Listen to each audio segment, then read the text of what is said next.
Hey, what's going on, my peoples? It's your boy PrymEvyl right here on the Perspectives Podcast or IAMC TV.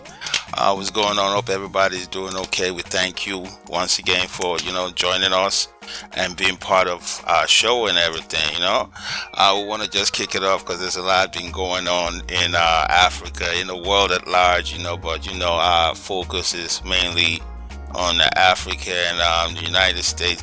I mean, we do the world, but we try to keep our story more Afrocentric than anything. And we're focusing on Tinubu's interview at the Chatham House in London. I mean, the views, the comment that's going around about this interview is that it was an embarrassment.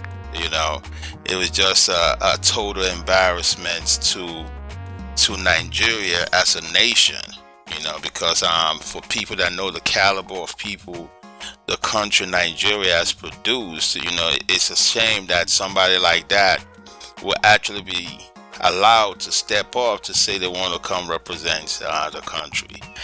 This guy was at the Chatham House and questions were thrown at him as a presidential candidate that's want to run for the 2023 Nigeria election, and this guy was delegating people to come answer the questions for him. So it was just a total embarrassment. And I mean, for all those that are supporting this guy and trying to push for him to be president of Nigeria, they really need to get their head checked, because I mean, anybody has the right to aspire to the highest office in the land, but it has to be within reason. You understand what I'm saying? If you're not sound of mind and you don't have the capacity and all of that, then you should not be trying to vie for the highest office in the land. Because I mean, what kind of leadership are you looking to provide? You know what I mean? I mean, this is from interviews I've watched and listened to regarding this particular subject. This is pretty much what the current president Muhammadu Buhari, what he did, and pretty much how he ran his presidency and dealing with the Nigerian people. He delegate people to do things, and he doesn't follow up on those people that he has delegated tasks to. And that's been the problem with everything in Nigeria, the economy, the security situation, everything has just been what has been the problem. This president, the current president, has not been hands-on, and we Nigerians don't want another president that's not hands-on. You know what I mean? You have to be agile, as Nigerians put it. You have to be agile, man. You have to be able to do the job. You have to be able to answer simple questions put to you, questions that a primary school or secondary school student can answer if a question like that were posed to them. So it's ridiculous that a presidential candidate cannot answer simple questions that was posed to them. So it's glaring, to the people of Nigeria, to the world at large, who we need to be voting for. We need to be throwing our support behind. Let's put sentiments aside, man. You know what I mean? Let's put tribes aside. Let's put religion aside, man. Let's really talk about really and truly who's more competent, who's more out of the. I know it's more than three candidates, but the three main candidates. I'm saying, who's a more promising candidate that can actually bring that required change to the country Nigeria, the change that the people have been yearning for years. You understand what I'm saying? Peter Obi is that guy. You know what I mean? It's no secret. I've been declared, my support and my platform support for Peter Obi. You know what I mean? Because we already see, we speak the truth. You know what I mean? You have to stand behind the truth always, regardless of what. And that's why I'm proud of some of my fellow Edolites. You know what I mean? Somebody like Comrade Osakwuno Kwodi, somebody like Abat Obaze, that have actually put party affiliations aside and say, you know what, for a better Nigeria, these are people, this is somebody that we need to support. You know what I mean? So kudos to those guys that I just named, you know what I mean? Because they are not, they are political when it comes to the betterment of Nigeria. They are actually supporting ObiDatti. These are people from another party. You know what I'm saying? And we see what played out in Imo. You know what I'm saying? In Imo State, was he a few days ago? Was he yesterday or 2 days ago? You know, where the people of Imo State came out en masse to support and show love to the presidential candidate of the Labour Party, Peter Obi. You know, the love was so much. I guess the governor, who is an APC governor, you know, came and welcomed Peter Obi to Imo State. You know what I mean? Like I said, it's so much. Sometimes when I watch these videos of these rallies, of this love being shown to this presidential candidate, it brings tears to my eyes, you know? And just because I know the Nigerian people, the Nigerian masses are showing this guy much love because they have their faith, hopes, and confidence in him. They feel like this is the person that can deliver them, that can give them that standard of living that they are looking for, that can create an enabling environment that will make them prosper. You understand what I'm saying? They know that you can see, you can just feel the love, man. And like I said, that shit brings tears to your eyes. You understand what I'm saying? But it's Tinubu matter is just crazy. The people that are around him, that surround him, those people do not care for him. They do not love him. That's my opinion. Because if they do, they want to actually be subjecting him to the embarrassment that they're subjecting him to. You understand what I'm saying? They would have actually be like, you know what, Grandpa, you shouldn't be doing this. You know, he's older than my father, but I will not support my father in running for no political office. Because my father is an old man, you know what I'm saying, who has his own health issues, you know, so I will not in my right mind support him to say, okay, Dad, come running for such or such political office. For what? When he has young children that can actually do that particular, you know, do that if that's what he wants. We can run for political office if we want. We just choose not to.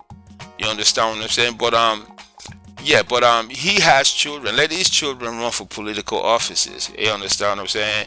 But people need to be patriotic. A lot of our leaders are not patriotic, and some of the people that are supporters of Bola Ahmed Tinubu are actually trying to justify his handling of the Chatham House interview, which he was where he was delegating questions to his subordinates and all of that, you know. These are learned people. Some of these people are professors and lawyers, and they are trying to justify it, you know. So that's why it was funny watching shout out to Mr. Macaroni, watching his skit where he actually made a comedy satire about looking for a job and having people to come answer questions for him. It just doesn't happen nowhere in the world, you know. You cannot delegate people to answer questions for you for a position that you as a person is seeking. So that was just really crazy, and we're glad that, as usual, did normally be the case in Nigeria where you don't have a choice of good political candidate.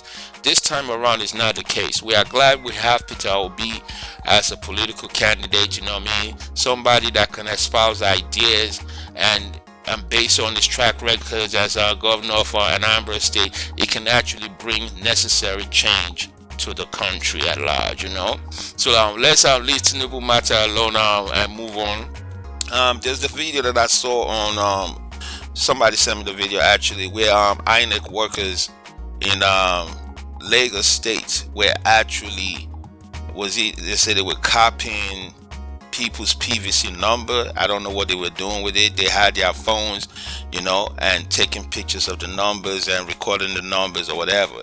According to the guy who made the video, who was talking in the background, he was saying that they were actually copying these numbers to get paid. They were going to give it to the APC, the ruling party, and get paid for it.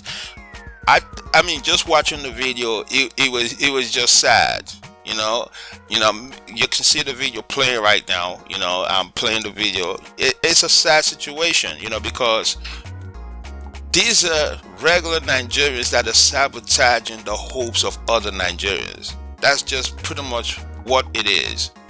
For whatever little money you think they're going to pay you, you sabotaging the hopes of millions of other Nigerians that want true change. These people don't realize that when true change comes, everybody's going to benefit from it. Everybody, not just the political class. Everybody's going to benefit from it because it's going to bring development in every part of Nigeria. You understand what I'm saying? When you have development, secondary industries are going to pop up. You understand what I'm saying? So it's a win-win situation for everybody, but people need to key into that and see that this is going to be good for all of us. Even people like Bola Ahmed Tinubu and Atiku, it's going to be beneficial to them too. You know what I'm saying? Nobody's going to be left behind. You know what I mean? Because we need leadership that has ideas and know how to implement ideas. Do you know how blessed Nigeria is? I was watching a video of Al Mustafa the other day where he was talking about some conspiracy that went on that brought in about Boko Haram and all of that, you know what I mean? And he was talking about how Nigeria has rhodium, and I've seen other people talk about how Nigeria has rhodium. The mineral rhodium is a very valuable mineral. That mineral sell, an ounce of that mineral sells for at least $13,000, yo. And according to report, rhodium is available in a lot of different parts of Nigeria. So that's what I'm saying. We have so many different minerals that can change the lives of the people, but it's not been managed well. We don't have the right people in place to actually say, okay, this is a project I'm going to take on and see it through. You know what I mean? So it's crazy that this INEC workers are the ones sabotaging the political process, but INEC as a body need to take a look into it. You know what I mean? They need to really take a serious look into the kind of people that are working for them. You know what I mean?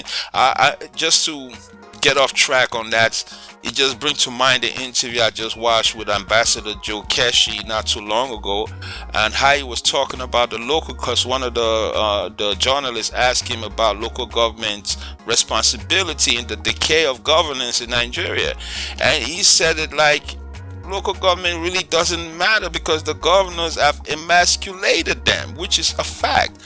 And it was that, furthermore, what kind of people are in the local government that you're going to give those kind of responsibilities to? You know what I'm saying? To manage budget and bring about true development, because it's like a lot of these people don't have the capacity. So we need to really concentrate into capacity building, man. Because like I said in the last show, the African Development Bank's efforts to actually develop Africa, involving African diasporas and the Africans back home, it's not going to be possible without the right capacity. Because, and that was the main thing coming up again, the enabling environment and the capacity. That's one of the things that came up in the conference that happened last week. You know what I mean? So we need that enabling environment, man. You know what I'm saying? But it's crazy, and we just hope for the best for the country, because it's just the people are frustrated, man. You could even hear in my voice, me that I'm not really on ground in Nigeria. Yeah, I have a whole bunch of interest and family members back in Nigeria, but I'm not there. So, but you can still hear the frustration in my voice because I'm affected by whatever goes on in Nigeria and everything. So we're looking for a true change for Nigeria. We supporting, like I always said, people need to keep behind Peter Obi, because that's who Nigeria needs right now to bring about the change, so our resources can be managed well, so we all can benefit from the resources that country has. Just imagine how much has been stolen from Nigeria over the years, and Nigeria is still standing. Imagine how much one person is stealing in dollars, and the country is still standing. If it was some other country, that would have been fell. You know what I'm saying? But Nigeria is still standing. It's still a strong nation. It's still a wealthy nation. But we need the right people to come manage this wealth and prevent people from stealing our commonwealth. That's just it. So now let me go to other information that's out there. I wanted to take this one. Britney Griner lands in U.S. after prisoner swap. The homecoming of the American basketball star put an end to a 10-month ordeal in which she became a bargaining chip between Moscow and Washington. Britney Griner arrived in the United States on Friday after she was freed from a Russian prison in exchange for Viktor Bout, the convicted Russian arms dealer. The trade ended 10 months of captivity for Ms. Griner, whose conviction on drug smuggling charges became entangled in Russia's deteriorating relations with the United States since Moscow's invasion of Ukraine. The American basketball star landed at the U.S. Army's Joint Base San Antonio, Fort Sam Houston, and was then taken to the Brooke Army Medical Center. The facility confirmed in a statement where she will be examined and receive any necessary medical treatment. Yes, what to know. A Russian court sentenced an opposition politician Ilya Yashin to 8.5 years in prison after finding him guilty on charges of spreading false information about atrocities committed by Russian troops in Ukraine. Russian officials refused to free another jailed American, Paul Whelan, despite ceaseless efforts by U.S. diplomats to include him in an exchange. Secretary of State Antony J. Blinken said, the Griner family expressed sympathy for the Whelan family. We pray for Paul and for the swift and safe return of all wrongfully detained Americans, they said in a statement. Ms. Griner's release has also focused attention on another U.S. citizen known to be held in Russia's penal colonies, Mark Fogel. Man, when I heard that this lady was released, I was really glad, you know what I mean, because I didn't think it was fair, you know, for her to be used as a bargaining chip like that, you know, because I mean, what they found with her in a lot of places, that's just a misdemeanor, you know what I mean? But like I was telling my son earlier, I was like, yeah, that's what it was. She's not just anybody that just walk off the streets and enter Russia, you know. I'm for sure they've arrested other people like that are not celebrities like her, but it wasn't a big deal, you know what I mean? This was a big deal because they knew who she was, you know what I mean? And based on the, like I said, the deteriorating relationship with the United States and Russia, you know, Russia had to use her, you know what I mean, to get what they want, you know what I mean?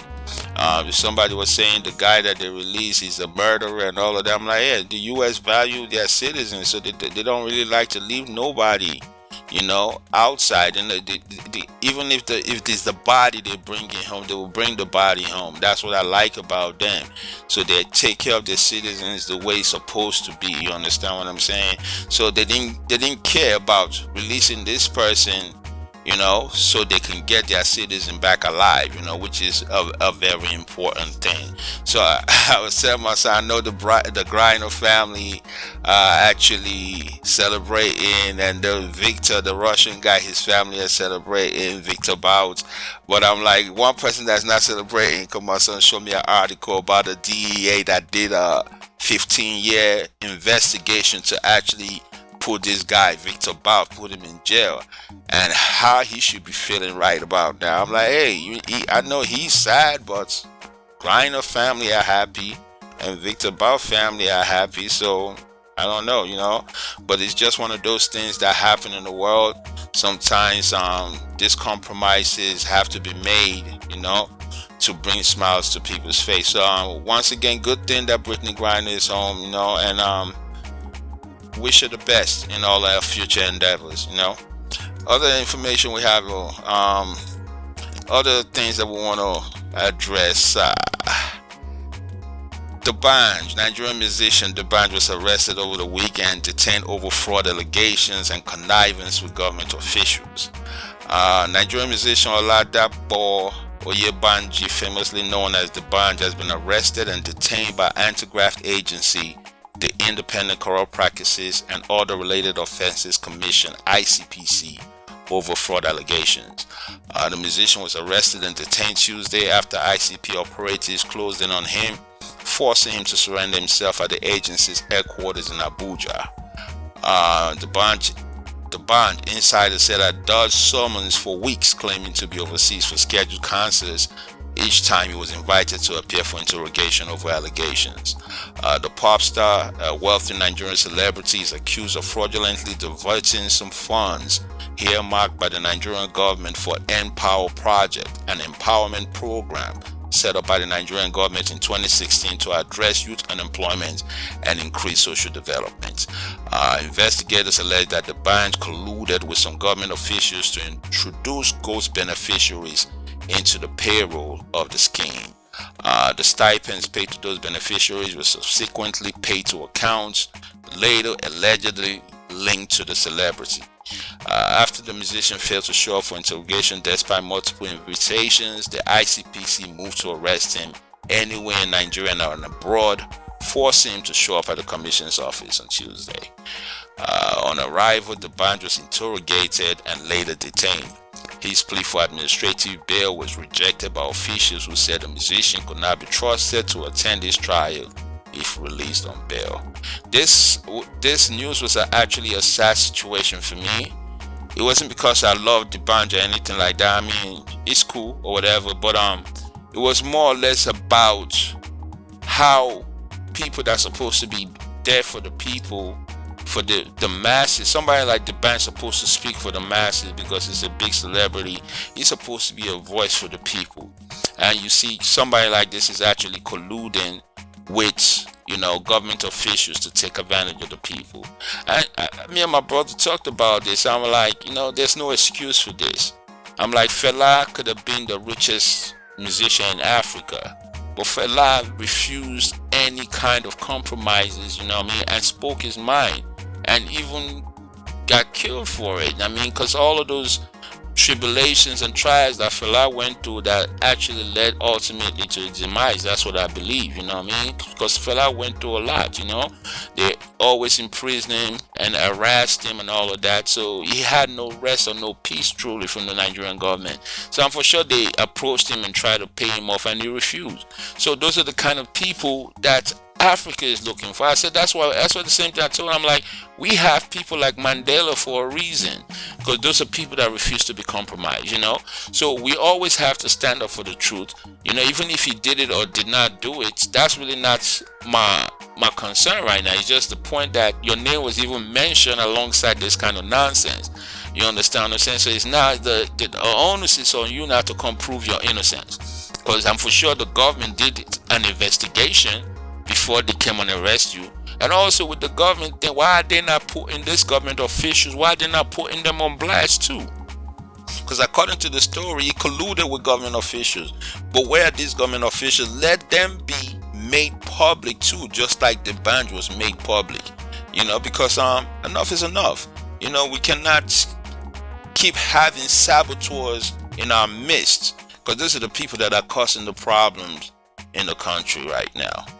People, let's move on to other news, man. That was a bad, sad, when I saw that, I just shook my head, man. Like, this is what's causing the problem in Nigeria, because everybody's trying to do backyard business, and trying to pose like they for the people, Other news, 100,000 naira withdrawal limit. Nigerian Senate to debate central bank policy next Tuesday, calls for caution. The upper legislative chamber of the National Assembly, Senate, on Wednesday expressed concerns over the latest central bank Nigeria's CBN policy on cash withdrawals limit. It was reported that the CBN, in a memo issued to banks on Tuesday, imposed a weekly limit of 100,000 naira and 500,000 naira withdrawals on individuals and organizations, respectively. The policy, according to the memo, will take effect from January 9, 2023. According to the memo signed by the Director of Banking Supervision, Aruna B. Mustafa, which was obtained, withdrawals above this limit shall attract processing fees of 5% and 10% respectively. The ICPC Bank also directed commercial banks to load only 200 naira and lower denominations into their ATMs. The Senate has set aside next Tuesday to debate the new CBN policy, with Senate President Ahmad Lawal and Senate Minority Leader Philip Aduda calling on the ICPC Bank to approach the policy with caution. I understand where this legislative people are coming from. But again, the CBN has the right to put in monetary policies. That's their job, you know what I mean?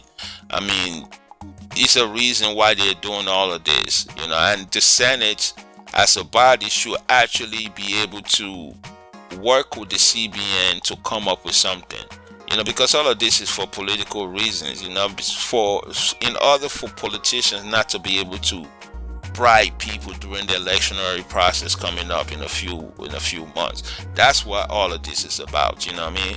So the Senate, I don't respect them for this call that they are making right now, because as we all know, the Nigerian Senate is a rubber stamp Senate as it stands right now, because nothing that they are doing is for the people. They are not speaking for the Nigerian masses. We all know that. They are there for their own benefit, because the only time you hear them screaming and shouting is when policies are made that will affect them directly, you know what I mean? Because how many Nigerians, the masses, the majority of Nigerians that are said to be in poverty, 130 million, according to statistics that came out this week or last week, you know, 130 million Nigerians are in poverty. How many of them can come withdraw 100,000 weekly? You understand what I'm saying? So again, this is not really aimed at the majority of the poor people. You understand what I'm saying? It's aimed at those people that are actually sabotaging the economy of Nigeria in one way or another. You know what I'm saying? Either if you subverting the electoral process, you know, whatever you're doing that's against the rule of law. You know what I'm saying? You're one of those people that this policy is against, you know what I'm saying? So, but I respect the CBN for what they're doing, you know, but I hope it works, you know, because we know things are always not enforced in Nigeria. When policies are put in place, they're always not enforced, you know.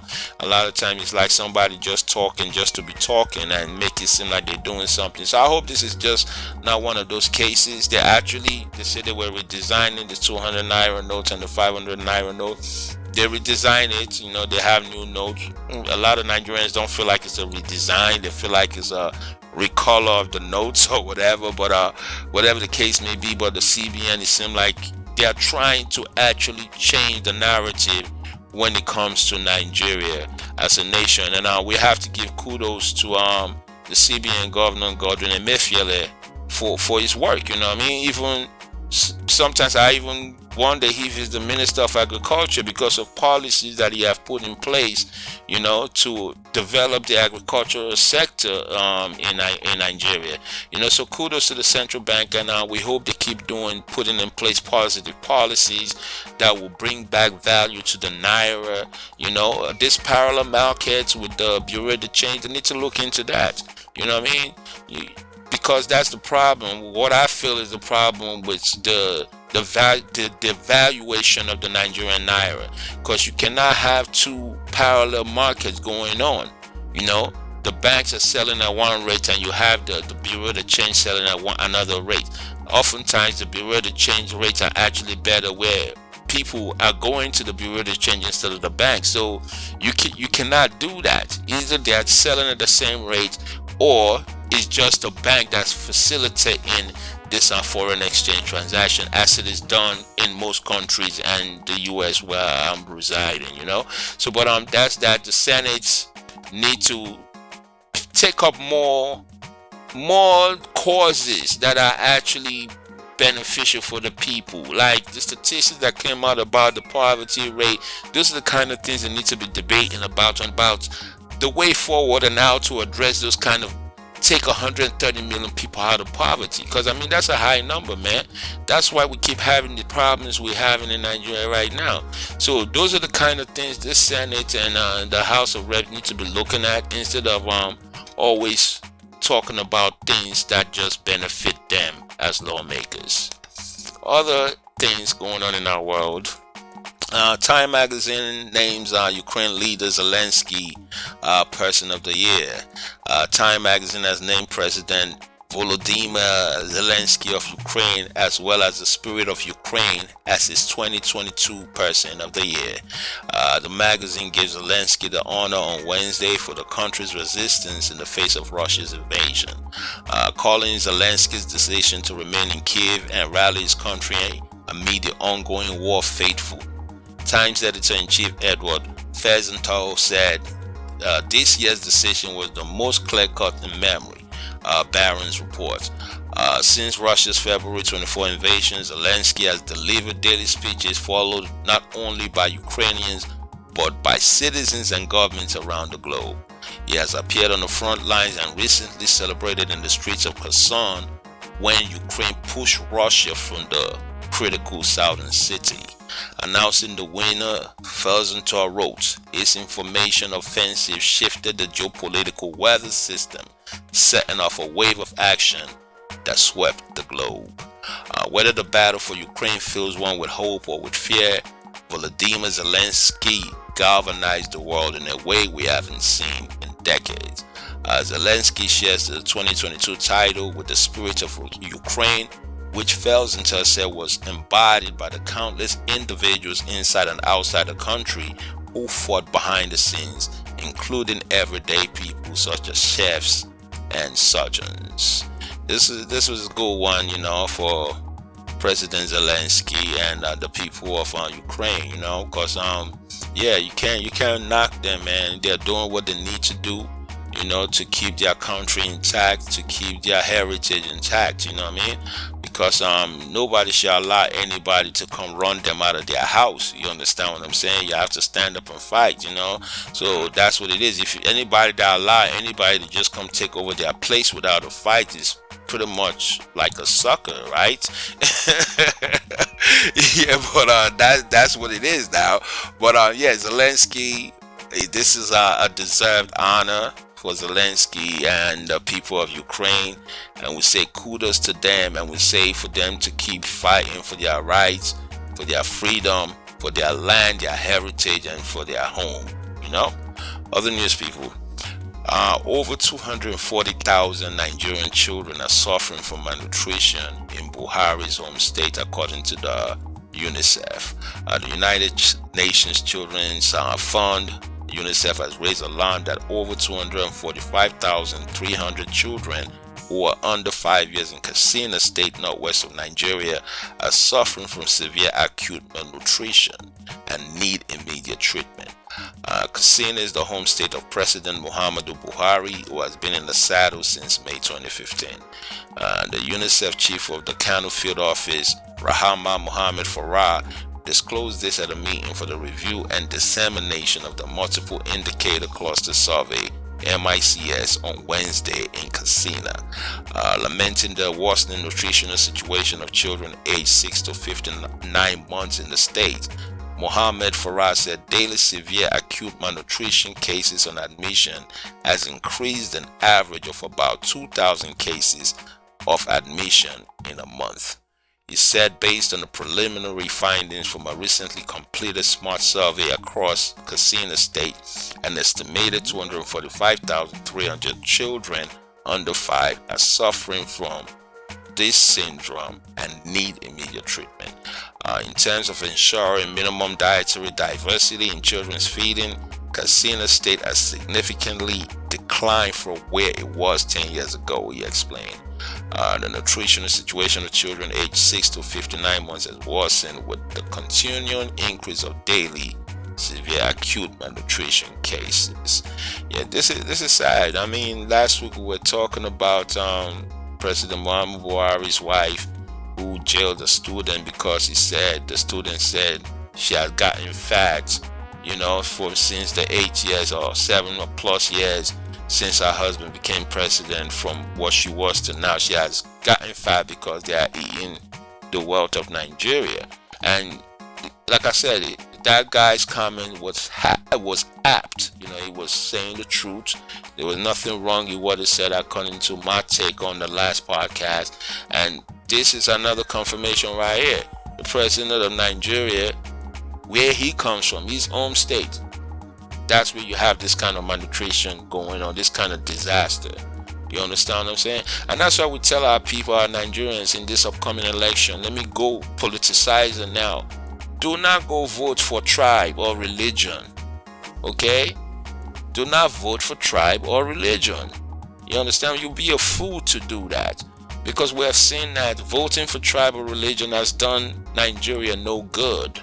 You know, those are what we call sentiments. You know what I mean? We cannot be sentimental. We have to do things based on facts on ground, what we know. You know what I'm saying? What we know to be true. You understand what I'm saying? So we need to vote the right person in that we know has the credibility, has the capacity, has the intellect to deliver on what they say they would deliver. You know what I mean? So that's what we need to do. We need to vote Peter Obi if we don't understand what they talk, you know? So yeah, we need to vote the right way, people. You know what I mean? Well, this is a sad thing that the president of Nigeria, where he comes from, you have 250,000 children that are going through malnutrition, man. And this is a president that says they have put P in power. That's the program they said DBanj and his friends just stole money from. You know, they've implemented these policies to provide, to alleviate the sufferings of Nigeria. But Nigerian sufferings keep increasing. In the last 7 years, that's continuously increased. So that just tells you that these people are just setting up phantom programs, a way to just siphon money to continue stealing. You know, they just bamboozled Nigeria. That's what this government of the day has done. They have bamboozled Nigeria, and I hope Nigerians will not be foolish again to allow them to take power again. You know, even if they try to rig it, we should not allow them. We should stand up for our votes, and we should stand up for our right. They don't own the country. You know what I'm saying? A few hundred or a few thousand people cannot dictate to millions, man. It should not be happening. You know, the will of the people has to prevail. You know, going forward, the will of Nigerians has to prevail in every facet of life. You know, that's the only way we can be at peace and have the society that we are looking for, people. You know, but let's move on, people. Nigeria's Senate may cut allocations for army, police, over 100 government agencies for failing to answer audit queries.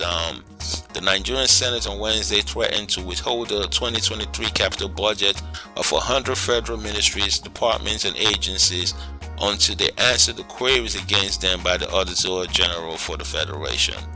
Some of the agencies and MDAs affected are the Police Affairs, Independent National Electoral Commission, Nigeria Army, the National Intelligence Agency, and the National Security Agency. Civil Defense Corps, Northeast Development Commission, and the Nigerian Air Force, State House, and Presidential Fleet are also affected. Others are the National Human Rights Commission, Ministry of Defense, Civil Defense, Ministries of Works and Housing, Aviation, Transportation, Office of the Accountant General of the Federation, Ministries of Interior, Mines and Solid Mineral Development, Information Communication, Petroleum, Police Affairs. I just want to stop reading. This just shows you the rot in the Nigerian system. How does the Senate invite all these ministries, the heads of all these ministries, and none of them showed up? None of them are willing to show up. You know, it's ridiculous, you know. Even the person that's raising queries against all of these entities, the Auditor General for the Federation, they themselves did not even answer the summons by the Senate. You know, so this is when they say when the head is rotten, the whole body is rotten.